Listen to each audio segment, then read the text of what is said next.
ومما يدخل في هذا الباب التعجل في نسبة الأقوال لغير قائليها وعزو الكلام لغير أصحابه.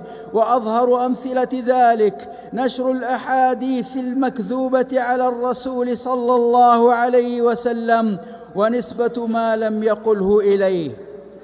ومنها العجلة في الحكم على الأشخاص والأقوال والأفعال والنيات والمقاصد قبل البحث والتحري، وفي سوء الظن بإخوانه المسلمين قبل التثبت واليقين.